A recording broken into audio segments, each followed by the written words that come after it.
What's up, everyone, and welcome to the Round 3 Back 9 coverage here at the 2022 PDGA Champions Cup, presented by Bushnell. We're in beautiful Appling, Georgia, the first major of the year. My name is Mitch Phillips. Joining me is Nathan Queen. Our card kind of struggling a little bit on the front nine. Yeah, causing a bit more trouble. Maybe it's the rain this morning, just kind of leaving a different feel on the course, but definitely not as many birdies. Seeing a few uncharacteristic missed putts from a couple of the players. I'm sure they're all going to be trying to get it together and get, 6 or even more birdies here on the back nine. Very birdable, even eagleable back nine. Gonna need to start making some moves here, and Gavin Babcock making some moves. Also, just jumping on to the top four as we get into hole 10, Nathan. Yeah, 606-foot par 4, fly right through here, get a soft landing in this area, and then you're going to have your straight upshot to the pin, maybe about 280 feet. Got a bit more water on the green today, short, so make sure you fly over that to not get stopped. Yeah, and this tee shot, it doesn't necessarily need a lot of distance, but this middle grouping of trees tends to just grab and just smack drives really far, but Calvin avoiding it all. Yeah, and gets a nice little roll back into the middle. He's going to have a straight look inside that 280 that I was talking about.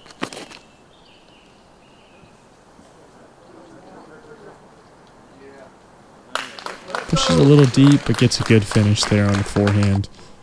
Yeah, finishes right back into the fairway. He'll most likely line up another forehand from that position.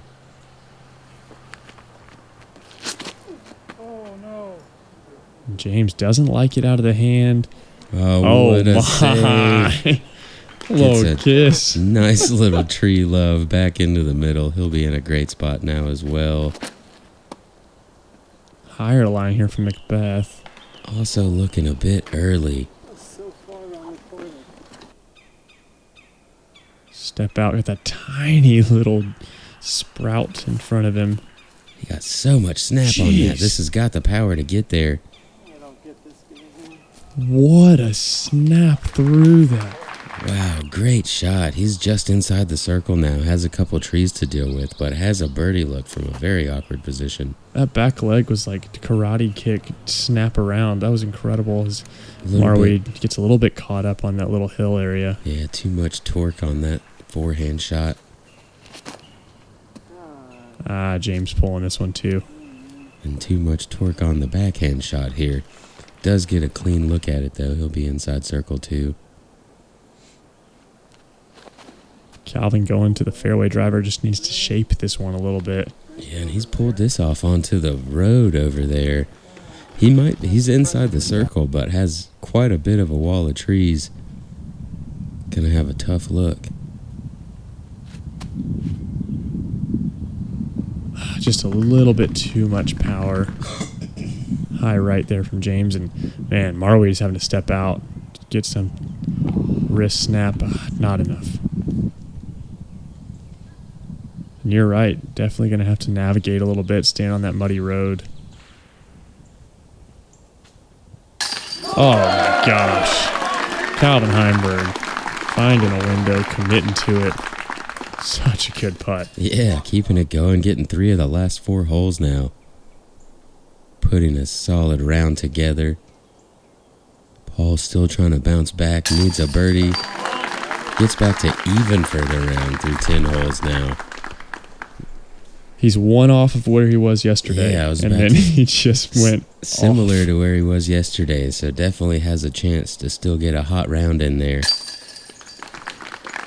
James makes good for the par, and I don't think there's many names, maybe 2 or 3 that could pull that off, or I have confidence that they could turn it on. But Paul definitely showcasing he could do it in round 2. It'd be incredible to see it here in round 3. Keeping it clean still, Andrew Marwede. Hole 11, par 3, 420 feet, big left to right moving shot, and this is one, even though it is left to right, forehand really difficult to get all the way to the pin, as once you push straight enough, then you have to turn. A lot of people tend to pull this one a little bit too much, and the right side very, very thick. Going to have to scramble if you go that direction. And pulls. This is great. Oh, it catches. Oh, wow. He kind of jumped off. It wasn't really a kick. He kind of just slid down. That tree was angled perfectly as it just kind of pushed it forwards. He's going to be outside the circle right. Weird reaction.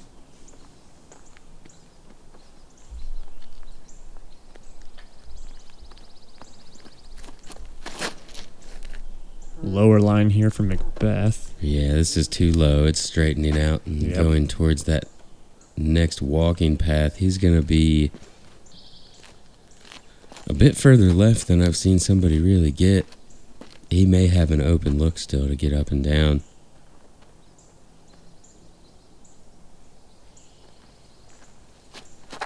You know it's a backhand hole. Whoa, and this Andrew is inside.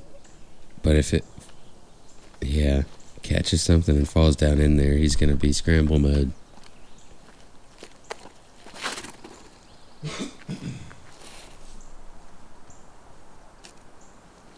James eyeing this one down. I love his pre-shot routine. So consistent. Really takes his moment. Always gets this big breath at the end of it. Readies himself to just go for a sprint race. Yeah, it's like he kind of winked at the fairway right He there. did a little bit, didn't he? You ready for this one? And it's a pretty good shot. He gets up there into mid-circle, too. Definitely a James range. Oh, and Andrew was out on the outside. Much easier shot than I thought he had. Able to get up and down for the par easily. Paul straightened out enough where he's going to have to go to a knee here. This is a run. Oh. And a pretty good run at that. Leaves himself about 15 feet to clean up for the par. So Calvin from the right side here, looking like he's probably 55, 60 feet. Oh, 2 inches. And James actually further out than I thought he was. Going to be almost edge of circle 2 here. Oh, and a couple in a row. He's pulled off to that right side. That's about the same spot on the last hole. Good comebacker. You usually don't see him flex that much on those steppers that are more of a straight line. So maybe just holding on and see the frustration in him there. Yeah, no birdies here from the chase card. 21 on the day today. This hole did average pretty much at par at a 2.9. Yeah, coming in as the 7th hardest hole, you wouldn't think. I mean, just the left to right, 420 feet. It's a pretty makeable line, but because of how far it just continues once you make that corner, I think getting inside circle 1 definitely proving difficult.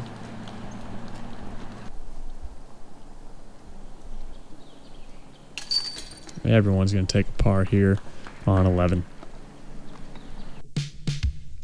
Brings us into one of our par 5s, 990 feet.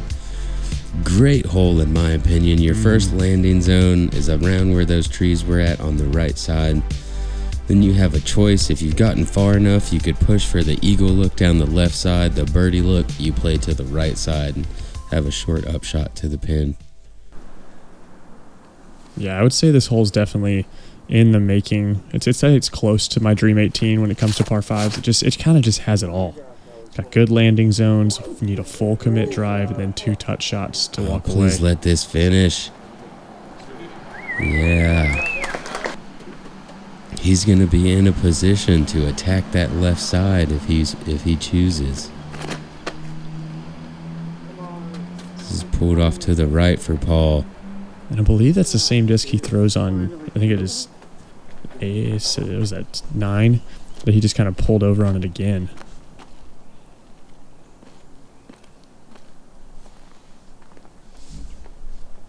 Yeah, one of the longer tee shots you need on this course, but really just can't let it fade at all. And again, just a bit too much right here. Gets a nice kick back to the middle. He'll be able to play around for a birdie play now.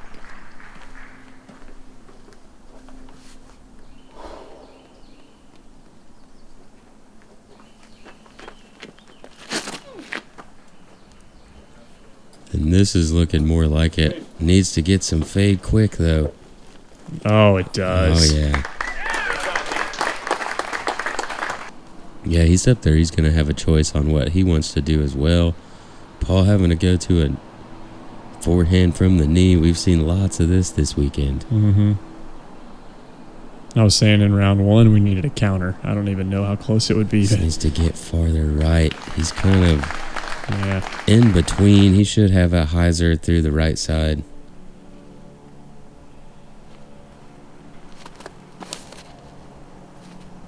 Good layup play here from Marwede. Skip gets a little bit away from him, but kind of sets him up for more of a straight shot at the pin. I liked it a lot. That's really good course knowledge from him.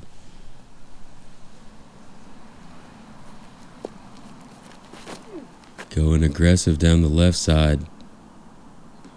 And that's what can happen if you get too aggressive. He's overturned it and kicks off to that left side rough. He's going to be in a tough position. Calvin going to go aggressive also. Oh, and, wow. Gets a nice touch there. Somehow. Sometimes you throw hard enough, it works out. I should try that. Throw harder. Works out. Everyone's using this left side, but McBeth doesn't like it out of his hand. Yeah, Paul was trying to save the birdie there. Gets pretty favorable tree and ground play also. He's going to be able to get up and down for par.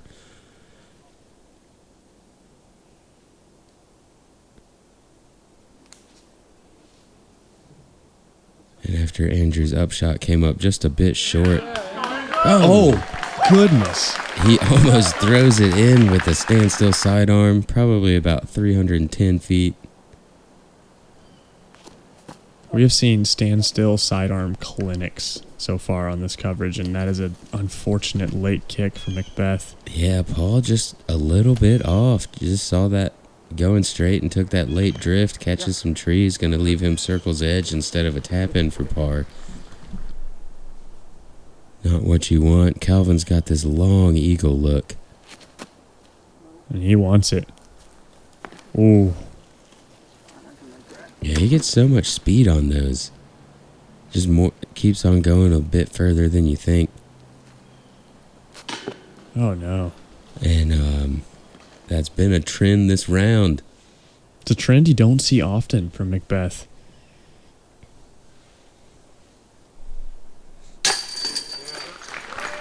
What a good birdie there from Andrew.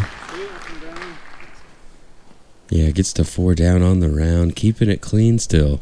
Yep, bogey free. Got to be the only player this is, but we mean bogey free for the full tournament. Which would be, this is the 48th hole of the tournament. Quick maths.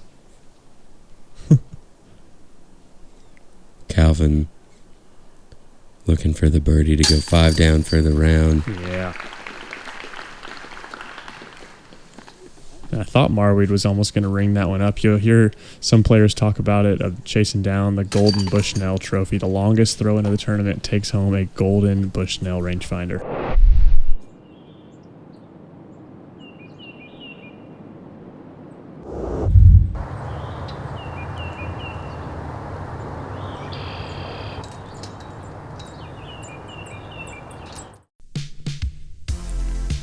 Hole 13, par 3, 399 feet. Just a demanding left to right shot. Definitely in the range if you have it for the forehand. Full commit with the driver. The backhand pretty hard to get all the way there.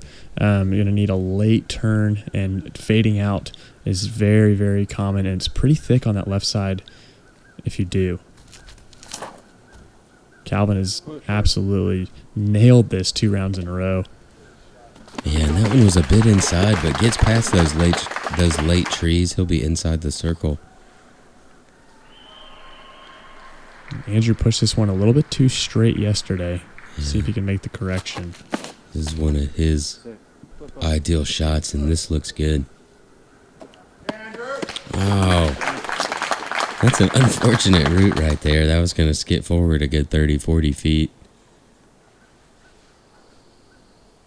And James, definitely not a forehand dominant player. Going to the backhand here. Going for the roller, actually.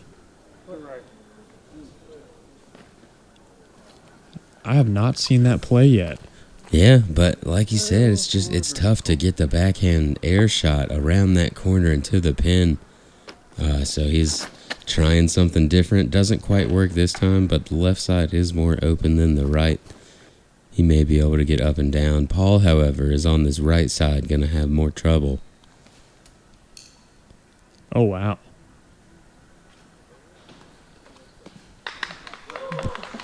Yeah. Finding a window in the sky and hitting it. Really good recovery there. James still looking to give this a bid, it looks like. And he did so. He ends up going a little bit long. Should have a par look.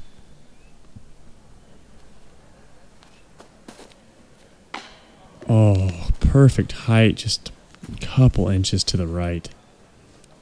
I thought it was about time for one of those to go in for him. I know.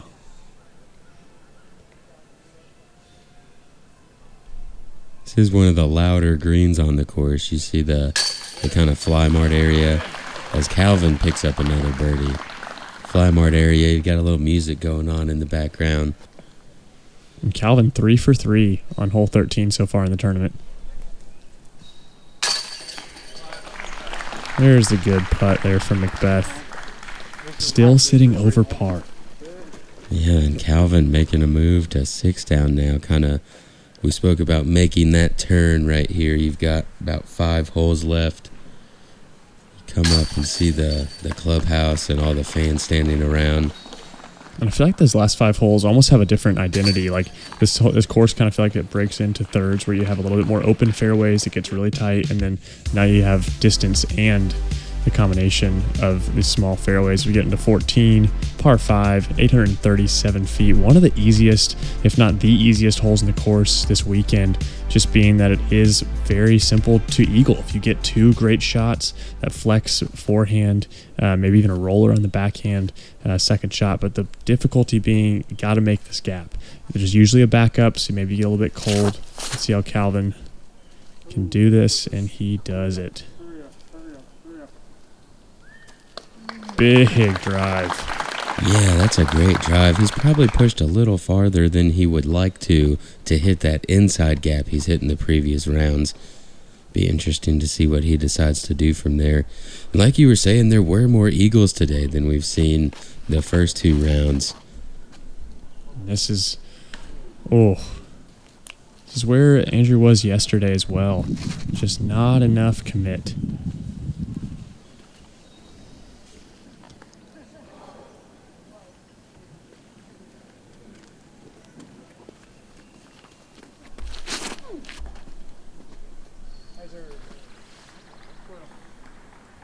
Getting sneaky around the backside, and really good result there from James.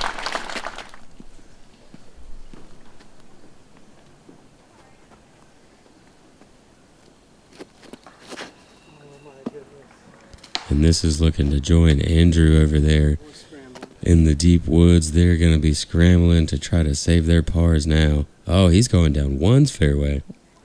Aggressively down one's fairway. Backhand roller.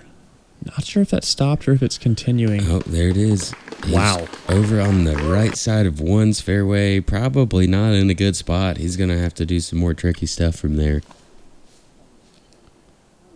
Overhand here. Look at this. Wow. Almost out. He's going to have a reach out sidearm from there. May be able to get up and down for birdie. James going backhand roller, getting really aggressive. Yeah, this is inside. And traverses through there pretty well, gets far enough that he may be able to get up and down without too many leaves and branches in his way. Calvin's still able to go with his forehand. Oh, and he's done it well again. Skips around the corner, looks to be around circle's edge for another eagle look.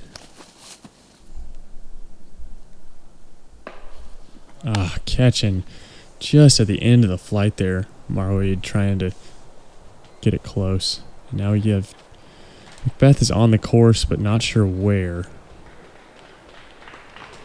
Okay, he's just short of the road there, so he is back on 14's fairway, giving this one a little bit of a run. And with this being the soft par 5 that it is, after all that, looks like he's going to be able to get away with a par here. Still kind of feels like a bogey. You think this will change to be a par 4 in the future? I think it definitely could. It takes, it's a difficult par 4. It did average at a 4.47 today, but that is closer to 4 than 5. And Marwede trying to ring it up for the birdie. So close, and here's the eagle look. Calvin. Heck yeah. Woohoo! Let's rewind that one back.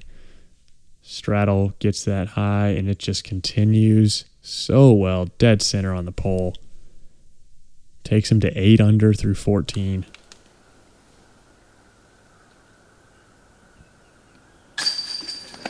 And James able to card his 4, get himself to 4 under for the round. And where the rest of the card is kind of struggling, Calvin really climbing up the leaderboard.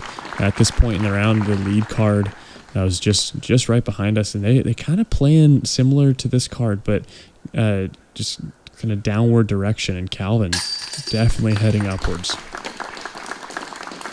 Yeah, he seems to always stick around. Every event this year, he's been on leader chase card. Brings us to hole 15, 714-foot par 4. Get through this gap right here with the right-handed backhand. These players are looking to get on top of this hill, possibly have a look at this basket. Once you get up there, there's 2 different gaps you can choose from, whichever you feel more comfortable with. Just don't go too far. There is a casual creek behind the basket. Yeah, we saw in round 1, Albert Tom. I'm sure there were more players just having to get their feet right in there. As Calvin gets a really favorable kick, middle of the fairway. Yeah, that's where a lot of players aim to land, is down there. I know all these guys have that big flex shot trying to get to the top of that hill, but still a birdieable position for Calvin. That is good second. He definitely early turnover there, but kicks back to the fairway. He'll be trying to get a par.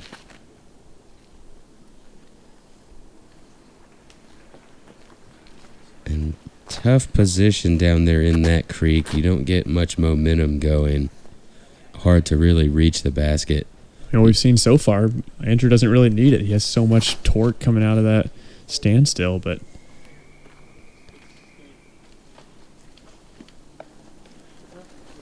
it's going to be on that left side, which actually isn't too bad if you can find some footing. You can throw a forehand and really climb that hill. Wow. Great recovery shot here from James. With or without that tree, that's all he really needs to do to secure his par. He should be able to get up and down there. And like you were talking about, almost making it the entire distance. Doesn't need the momentum, gets all the way up and over the hill, starts to crest back. Paul doing the same thing. What? Gets a nice little slowdown. He'll be right around circle's edge for the birdie look. These are not normal flex shot around the corner. I mean, they're just giving it everything here to try to get inside the circle for a birdie look. That's down there. Yep. Yeah, Calvin going to be there in a similar position to Paul. In this basket, I mean, when, like you said, if you're not on top of the hill, it is completely blind. I mean, you're just trying to flex something all the way down there and hope you can find some footing. But James giving an aggressive run here. Wow. He's always so on line with those. That would have been a cool up and down. Would have been pretty cool. Speaking of pretty cool, oh man. I thought it was about time. He seems to make one of those at least a round. We saw him make a couple last round. It's like after yesterday, there's just this expectation we have. Expectation met. Thank you, Paul McBeth. Great birdie there. Yeah. Brings him to even. Back to even for the round. Not where he's wanting to be, but still feels better than over par. And I want to go ahead and give my card a quick shout out here. Right. difficult hole to get the star frame on, but myself, Canute, Thomas Gilbert, and Jonathan Nicholson were all able to get the birdie here.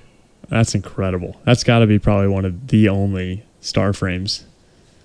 I would imagine so. Definitely difficult to do. We've got a couple birdies here with Paul and Calvin. Some really good pars, too. I mean, you got to remember James hit the first available, didn't even make the corner, and then being able to get up and down. That's insane, star frame. Gosh. Yeah, it was pretty awesome. All similar tee shots? Did people play a little different? All pretty different. Yeah.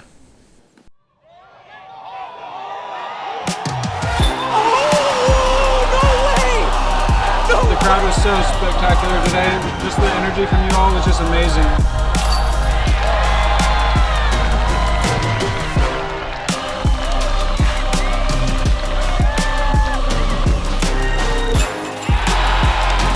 I love you, Oregon!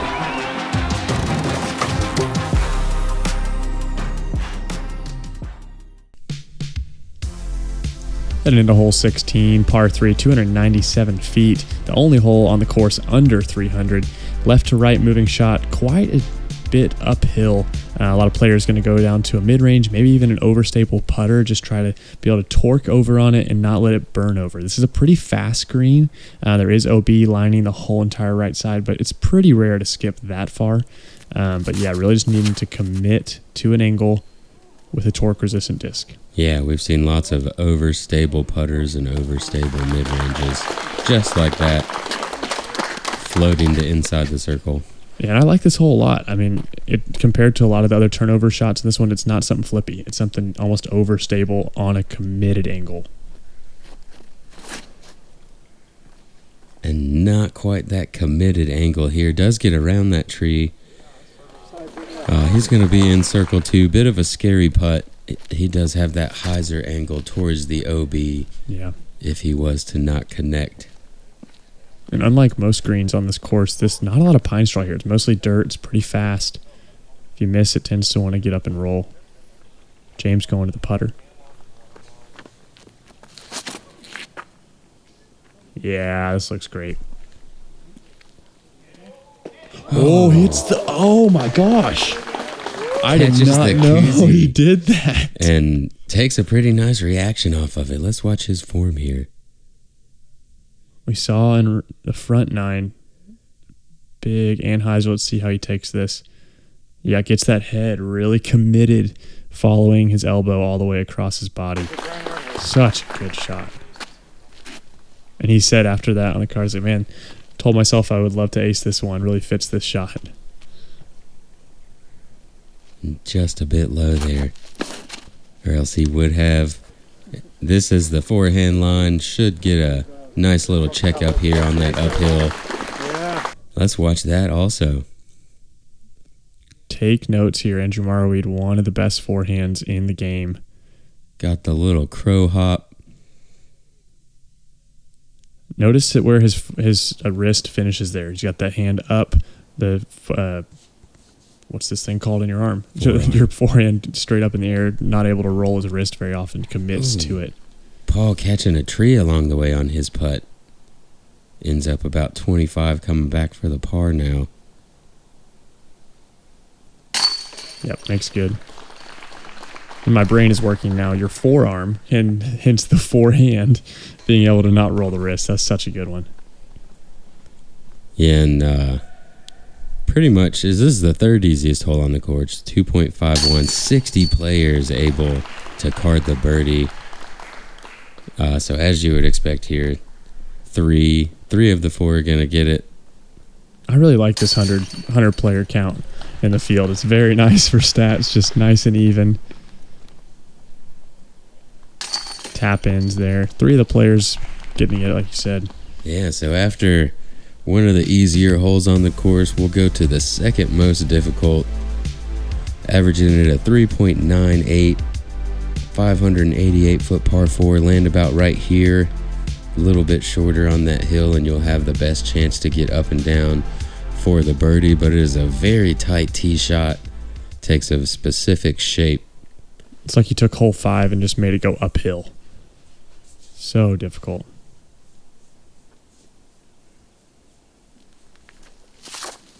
And not a long par 4, but because of the elevation change up to down. Is that specific shape that I was talking about. That's the freaking best shape. My that's the so shape good. That you want. He's up at the top of the hill and going to have a straight look down at the basket.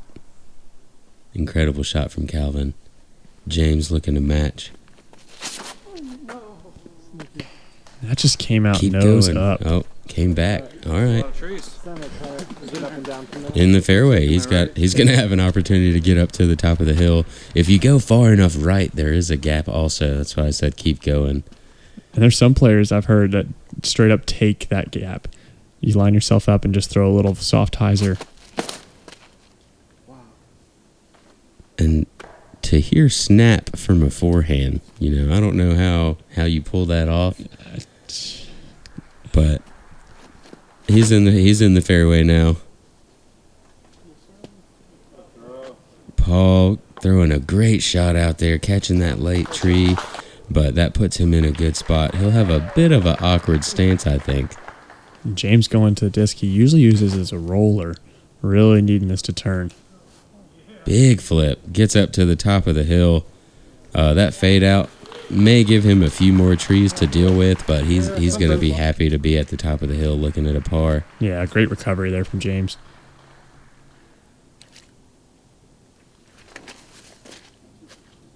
This looks aggressive. It is. And it's going to roll farther left and look to have a few more trees in the way now.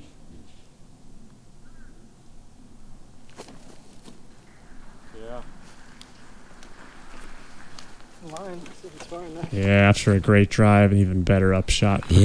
Great control. You're standing on that uphill. You have to throw nose up, but still going back down. Great control to be able to stop it before the basket. Calvin using his...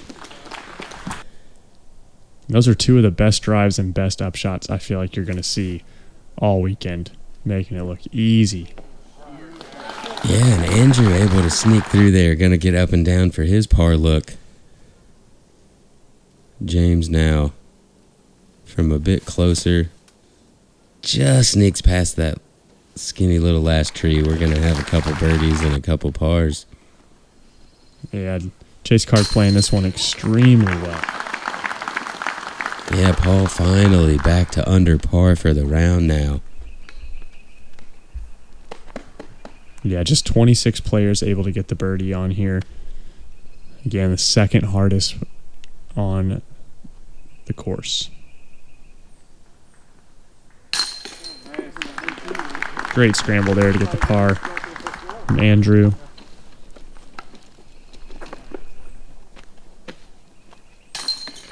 Yeah, same from James. Both out of position. We're both not very far off of the tee. But two great drives and two great birdies from Calvin and Paul. Calvin 5 down after the last 4 takes him to 11 under. Yeah, looking to finish out strong here with another eagle opportunity on hole 18. 726-foot par 5. Another one that could possibly change to a par 4. You have to get a great drive up here, and it's still a pretty funny angle after that, as you do have an uphill run up and have to stay left side. But definitely eagleable. Easy opportunity to get a 4 if you play it that way.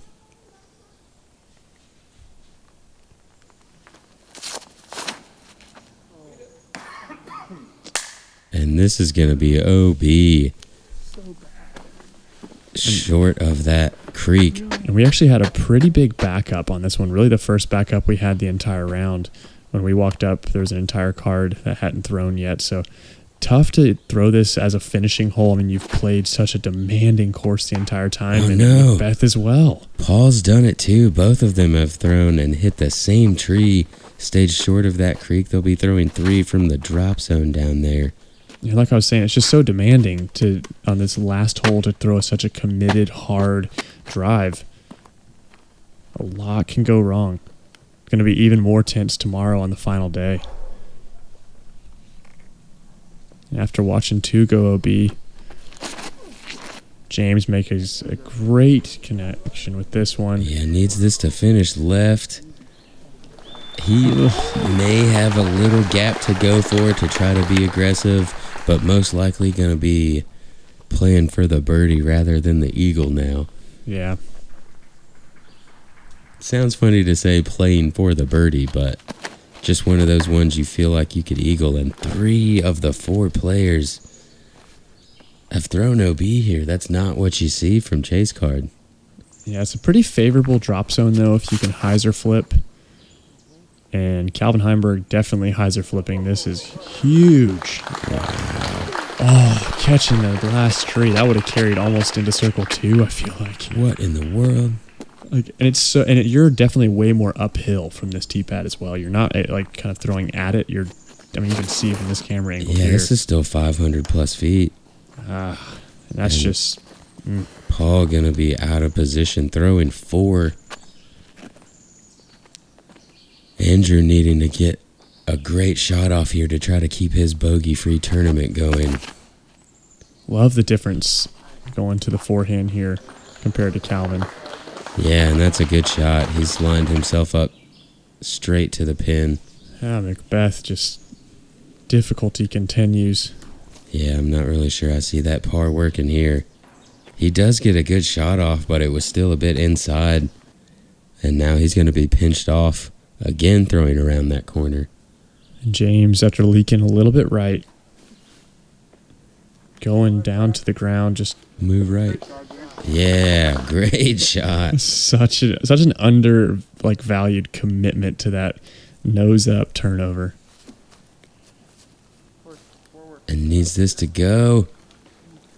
He's left himself quite a tester for the par. Go in. Oh, right on the pin. Easy birdie. Gonna put him to 6 down for the round. Beth trying to ring one up as well. That's going to go to that distance he's definitely found difficulty at. Yeah, that's a bogey putt. Mm-hmm. Calvin needs this to get up and down for the par save. And it looks like he's done so. He's going to have a little bit of a putt left, but shouldn't be too much of an issue. And Andrew Marwede to stay bogey free. Oh, no. And on the 54th. I mean, it's still that stat on this difficult of course, and the continuation of putting pain. For Paul McBeth. Gonna take a double bogey to end up finishing over par for the round, while Calvin salvages a par save, shooting 11 down. Gonna put him on that lead card with a chance for the win of this first major of the year. And a good round from James. I mean, kind of up and down, really had to battle. He may have been bogey free. We'll check in here in a second, but like you said, the double bogey to finish it off, just uncharacteristic Paul McBeth today. Absolutely, and James did maintain a bogey-free 6-down round. Calvin Heimburg with an eagle pulls off the 11. 8 down on the back 9. Jeez. And we're going to check in our leaderboard here. Just one back is Calvin from Ricky Wysocki, Chris Dickerson, and Gavin Babcock shooting 11 down. Corey Ellis not too far behind either. Man, what a round. Yeah, a bit more struggles today, more kind of what I expected to see for most of the weekend here, but all of the players coming out hot and excited for this major, showcasing how much talent we have in the sport of disc golf in 2022. Yeah, I mean, it's been said a couple of times, so many different names on the leaderboard. I mean, you're used to the same 5 to 6 names, but on a tournament like this, the first major of the year, a super wooded course, kind of just uncharacteristic timing for us to be here on the East Coast, and it's bringing a lot of difficulty. I'm excited for the final round and everything that it holds. My name is Mitch Phillips. Joining me is Nathan Queen. We'll see you for the final round here in Appling. We'll see you guys out there.